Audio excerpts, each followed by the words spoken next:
Welcome back. To Bathroom Tunes. Hammer. And Jeremiah. Spanish. Not Spanish. Oh my gosh. Why does my tailbone hurt? Join the club. Are you going to tell them that story? I don't want to. You don't have to if you don't want to. I mean, I can't. I don't know. So, quick layout of our bedroom. We have the bed, and then we have a side table on each side. Except I don't have a side table. What I have is a hope trunk to keep all our precious items. I usually keep a stack of clothes on it, you know, from various pajamas that I rotate. Right. Because I'm weird. And I don't just wear the same pajamas every day, which is normal. That's weird. No, same pajamas every day is normal. So don't feel bad. I'm weird.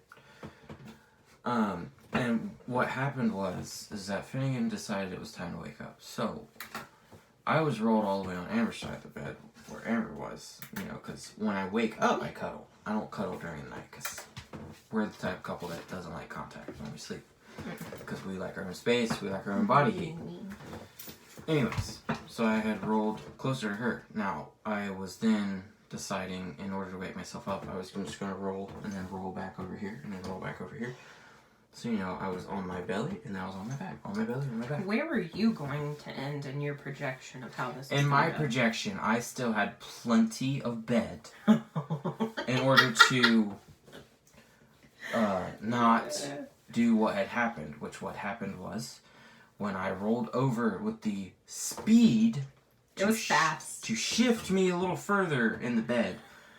I didn't plan that the inertia was going to be so great that when my left shoulder was going to hit bed, instead what happened was it cleared the side of the bed. So when I rolled that time, here's side of bed, here's my shoulder, and I just went straight down, and right on my shoulder blades hit corner of chest, and then my tailbone hit floor really hard. So, I'm just sitting there watching this happen.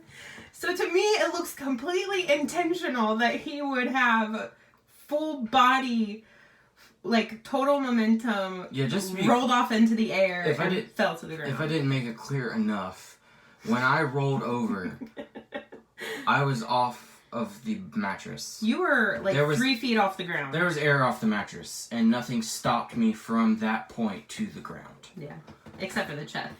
Except for the chest. Ironically, my shoulders don't hurt. My tailbone hurts when I bend over. And it's been, what? It's been about 3 days. Yeah.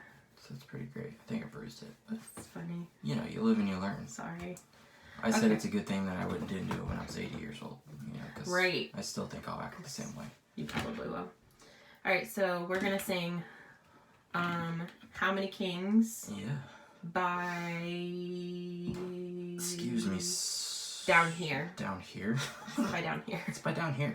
That's really what they're called. Downhere. They're called Downhere. I didn't even know that. Hang on. Oh, air is wonderful in your lungs. Yes. It's there. You don't know. Do you want to talk about the song after we sing it so we can go ahead and just sing it? Yeah. Okay. Follow the star to the place unexpected. Would you believe after all we've projected? A child in a manger, lowly and small, the weakest of all, unlikeliest hero, wrapped in his mother's shawl, just a child. Is this who we've waited for? 'Cause how many kings step down from their thrones? How many lords have abandoned their homes? How many greats have become the least for me? And how many gods have poured out their hearts to romance a world that is torn all apart? How many fathers gave up their sons for me? Bring Savior, all that we have, whether costly or meek, because we believe. Gold for his honor and frankincense for his pleasure, and myrrh for the cross he'll suffer. Do you believe? This who we've waited for. How many kings stepped down from their thrones? How many lords have abandoned their homes? How many greats have become the least for me? And how many gods have poured out their hearts to romance a world that is torn all apart? How many fathers gave up their sons for me? Only one did that for me. All for me, all for you. Yay, that's good. So how do we find this song? Because I didn't pick this one. I mean, I've just been, so my new words, saying stuff in my brain faster than I can speak it. So my new routine, now that I have a new routine, I wake up early and go to work, and I listen to Air One and 104.9 on the way to work, and then on the way back, I just kind of shuffle through my songs via Bluetooth because I drive the Honda. Which we're trying to get that fixed because I'm dirtying it, which that's another story. But I was flipping through on Bluetooth, and this is like one of the songs that I flipped to. I was like, ooh, I haven't heard that in a while. And I listened to it, and I was like, that's a good song. And then, heard that, and then I heard another song that we're probably gonna do tomorrow. Possibly. So we were deciding which one to do, and we chose this one. And I feel like that's how God kind of presses it on us, is like, find that, and then I bring it up to Amber, and then we're like, yeah, like that'd be a good song, We're both in agreement. Why are you checking your text messages? No, I was trying to look up the lyrics, and I went to the wrong thing, because my brain is like, bleh, Bleh. bleh, bleh, bleh, bleh.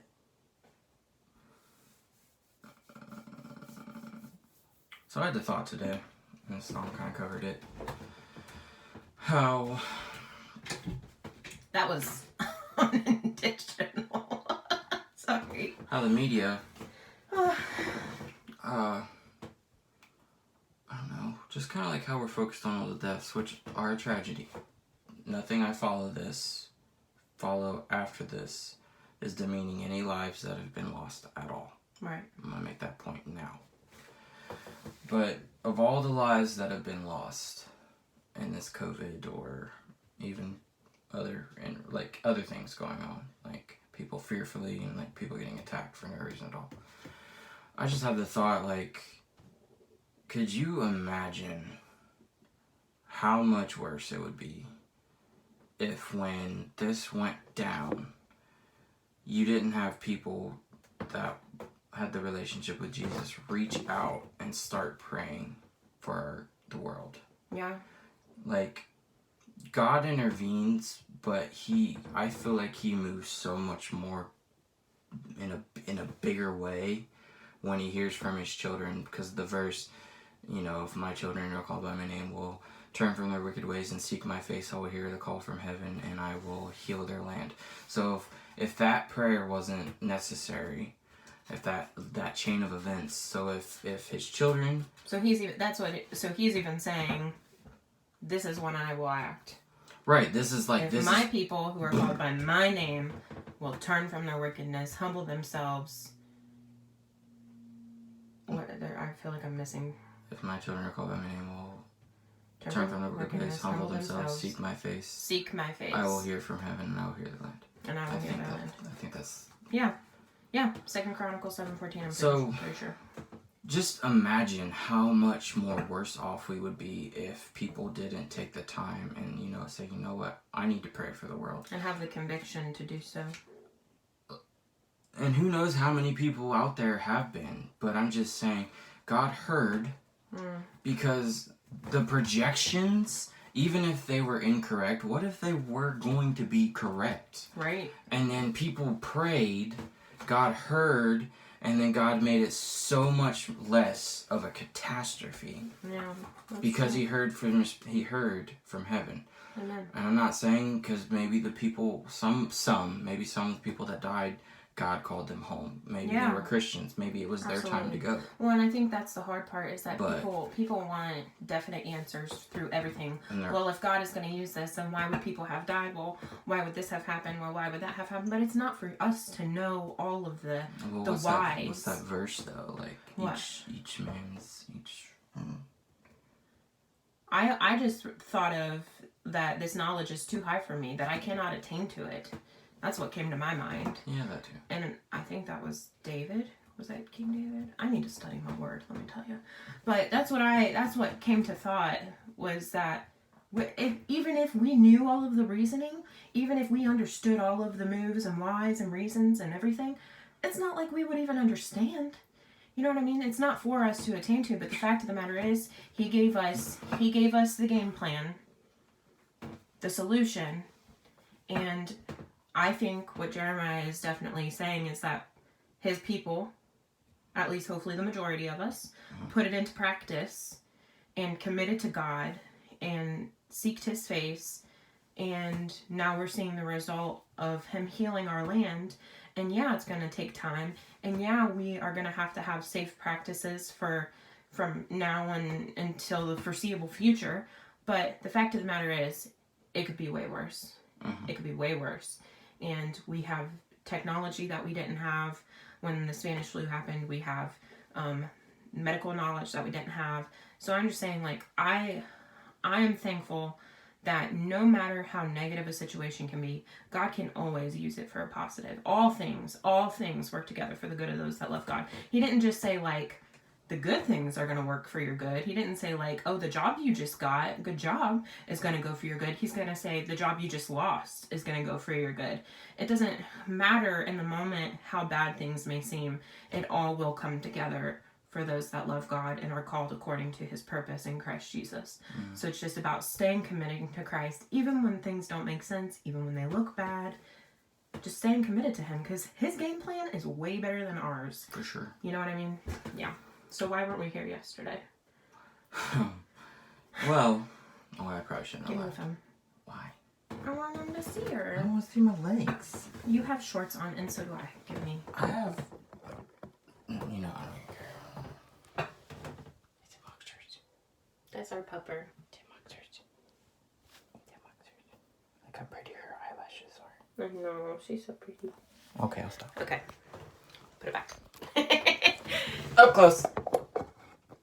Good job. Too much? No. Okay. Good job. We have figured out that she has separation anxiety. Horrible. By figuring that out, so we put her here in her cage, which she has always had a positive experience with. Yeah, we never have. Sorry. She's never had a negative emotion about the thing. She's always got a treat until I just recently ran out, but that's nothing to do with what I'm about to tell you. Yeah. From whatever time, we left for 5 hours. I figured out that we left around 1:30. Amber said that she could hear her, and it was around 3 to 4 when she did this. So we had been gone for about 2 hours when this happened. So this was the first time that we have ever all left her, and she stayed here in a cage. Any other time we've left before, she's gone with us, and Or we've been in the house. right. Like, she's never, this is literally never been alone in the house while she's been in the cage. Never. Yeah, even if she's been in the cage before, it's just because we have been trying to get Finn down, and we didn't leave. And she sleeps in there, which... Every night. I'd say the most that she's had to stay in there when we've been asleep is from 11, no, not even that. I'd say 12:30 to 7 a.m. 12:30 to 7 a.m. Yeah, she's never... I'd say 9 just to stretch it. And she hasn't had any issue. Well, what had happened was, when we did leave her and it was totally her by herself, she proceeded to freak out. And when she freaked out, she bit the top of the cage with her pit bull mouth.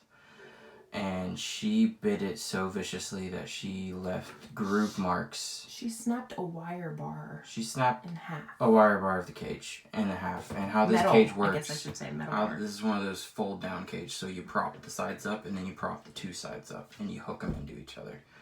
So she managed to pull at the top and she bent this out, which then proceeded to unhook it from that. And then from that point, it just slides toward you. Yeah. So...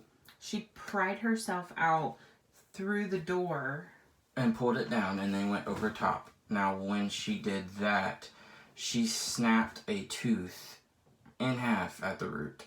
So there's it's a 2-pronged tooth.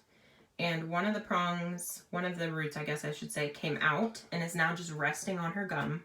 And the other one broke, but the tooth is still connected by a lot of tissue. So it's not even like something that we could remove on our own. Mm-hmm. Yeah, go ahead. Well, then we have a cat door. I don't know if you've ever seen pictures of the cat door. The cat door... I shared pictures on my story. Okay, well, you've seen the cat door. If you haven't seen them. So this is cat door height, about cat door height. It doesn't really matter that much. So it doesn't because it's small, not even that wide. And Moxie's shoulders are at least... her chest at least measures 14 inches. So at least. She pulled and that door herself, is like 8 inches. She pulled herself through it. She did whittle out some with her teeth, it looked like. She whittled out some, so much so that there was blood all over the wood pulp of the cat door. There was blood all over the carpet that she had got, and it all came from her mouth because there's abrasions on her forehead and on her chest from where she would have had to shove herself through, but otherwise all of the blood had to have come, and her ears are bruised on the back, and it's real sad, guys. Yeah, so then we open the door to her up there. I don't really know, I don't think Amber did either. We didn't really notice anything because we just saw her out, so then your eyes kind of focus look how did you get out? Right. And then we see the door shut, and then I see stuff around the door, and so then I push past her, and Amber get in the door, and I look over, and I see the blood all over the floor. I see the whittles out, and then I look at her, and then we see her face, and then we see her I'm like, what the heck happened? Yeah. So we kind of just took a break last night. We had to. Up. Yeah, he had to run, and we borrowed Mammal's carpet cleaner. We were able to get the blood off of the carpet. We had to borrow peroxide because everybody bought all this Kroger supply. Why are you buying peroxide? What is peroxide going to do to germs? That cleans out bacteria. It's a virus, people. I'm sorry. Aggression. Stop buying the peroxide for when we needed it. Yeah. So, but everything, and I literally, Jeremiah took her outside after all of this happened, and I don't even know what you can call it. I angrily ripped the cat door off of the door because I didn't want her to come back in and have to see that thing ever again. So we were able to get it all cleaned up, and we tried to see if we could get the tooth out. It is not something we're going to touch, but she does have an appointment tomorrow morning to go see the doctor at the Franklin County Dog Shelter because chances are they're going to have to put her under for surgery to remove it because it's so far down. They're going to have to cut into her gum to get the rest of that root out. Also, they're going to check her, which we didn't even think about. No. But if you try to push that through a small door, they said chances are she might have a fractured rib or something. I mean... And this dog is freaking just a manimal of a freaking She-Hulk of a dog. She just doesn't... She's very stoic. She doesn't show you that she's in pain. No. Even though you know that she is because, we have, numbing stuff that I think we might still put on her teeth tonight. But she doesn't even act like it's bothering her. Today, Jeremiah went and bought her a new toy when he went to the store to get peroxide and stuff.